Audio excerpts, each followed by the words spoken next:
Hey folks, welcome to Pit Pastor Barbecue. I'm Colby, your pit pastor. Today we're grilling up a Smokehouse Angus beef tri-tip. Now this was on the reduced rack in Kroger. They had two of them. I bought them both. I made one just to test it out. It turned out perfect. So I'm going to show you how to cook this up. Now you may not be able to find a tri-tip that is already seasoned like this. That's fine. You can use your own rubs. Whatever your favorite rub is, put that rub on the tri-tip. We're going to grill it on the Weber kettle today. We're going to run about 300 degrees, and we're going to do two zones. So we're going to have it on the cool side for quite a while, and then we'll move it over just to sear it on the coal side. We're going to get an internal temperature of about 140 to 145, maybe a little higher for some of you. If you like it medium rare, go a little lower, go down to about 130, 135, that's fine. I'm going to go 140 to 145, pull it, let it rest, and then we're going to cut it and we're going to eat it. So we're going to do the charcoal grill. We're going to smoke it with hickory wood, and we're going to get a good flavor on there. So stick with us. We're going to start grilling. Okay, so we got the chimney filled with charcoal. We're going to take a couple of these tumbleweeds, put them on the grate below it, light it up, and then put the chimney on top. Okay, so you see here we've got the coals. They've been getting nice and hot for about 15 minutes. We're going to pour them on one side, get them all piled up on that one side right there. And then we're going to put some hickory wood on the coals and get the grate on it, get the lid on, and get it up to temperature. We want it about 275 to 300. Okay, so we're going to get the meat on the cool side. We're just going to get it bunched up right there, and we're going to let it run. I'm going to come back and check it in 30 minutes to see how it's looking, check the internal temperature. At some point, I'm going to put a probe in it. Once it gets up to about 120, I'm going to put a probe in it. That way it can run up to 140 without me opening it. So while we're waiting for the meat to get up to temperature, got to do my pastoral thing, right? I got to give you some scripture today. And so in my church, I've been preaching out of the book of Galatians because it is a great letter that Paul wrote to the churches in Galatia. They were struggling because he had come in and he had taught them what the gospel of Jesus was about, and then when he left, some people came in behind him and started changing things. And so he was really, at first part of the book of Galatians, he's really laying into them about how they had fallen away from the basics of what the gospel was. And so I want to kind of hit that today on what the basics of the gospel is. We look at Galatians 3:13. Christ redeemed us from the curse of the law by becoming the curse for us, because it is written, cursed is everyone who hung on a tree.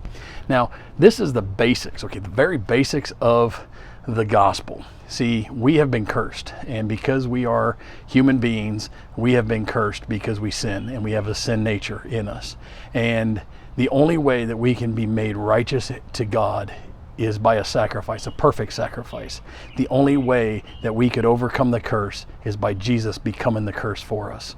This is so important because we go through life so many times with so many struggles and so many things that just keep pulling us back. These addictions that keep grabbing us and pulling us back down into the mud and into the chaos of the world. But we have to keep our eyes focused on Jesus Christ because he took the curse. It was on him. So what we have on us, we keep taking on us. We've got to let him have it because he is the only one that can overcome those curses. And it is because of Jesus Christ that we can be free. So I want to invite you to enjoy that freedom.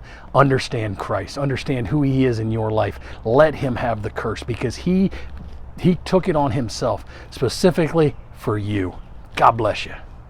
So we've been sitting at about an hour on the cook. After 30 minutes, I flipped it over and it took an internal temperature, sitting about 102, 103. After about another 30 minutes, I checked it right now, and it's sitting at 125 degrees internal. So we want to get a probe in here into the thickest part of the meat. So we're going to stick the probe in. It's going to give us a temp. Right now it's running at 129. We want it to get up to about 135, and then I'm going to put it over the coals, kind of sear it, and then we'll pull it off, make sure that it sits in about 140. I'm going to pull it off, let it sit and rest, and get up to temp. So it'll carry over at 3 or 4 degrees after we take it off to rest. Okay, so the internal temperature right now is set at 135. What we're going to do is we're going to take it and we're going to put it directly over the coals, and we're going to sear it. So we're going to do that for 2 minutes. And then we're going to shift it, and we're going to do it for another 2 minutes. And then we're going to flip it, do it for 2 minutes, and then rotate it and do it for another 2 minutes. So 4 minutes on each side to sear it, and then we'll check the internal temperature and we'll see where we're sitting. Okay, so it's been 2 minutes. What we're going to do is we're going to take it and we're just going to turn it 90 degrees. I forgot to say one thing. We want to open the vents up as far as they'll go. We want a high temperature on the sear. So then we just turned it 90 degrees. We're going to go 2 minutes. And then once that 2 minutes is up, we're going to flip it and go 2 minutes, then rotate it 90 degrees and another 2. So we will be back. Okay, our 2 minutes is up. What we're going to do is we're going to take it and we're going to flip it over. Got a nice char going on at the top there. We'll flip it over, get the lid on it, go 2 minutes. All right, now we're going to do the last turn, 90 degrees, and our last 2 minutes. And then we will be sitting at about 140. We'll pull it off, and we'll get to let it rest for a little bit before we slice into it. All right, it's been 4 minutes on that side. We're going to go ahead and pull it off the flames. It's sitting at 140 degrees right now, so we're going to get it off of the grill, get it over to the cutting board, let it rest for a few minutes before we slice into it. All right, we got this tri-tip off.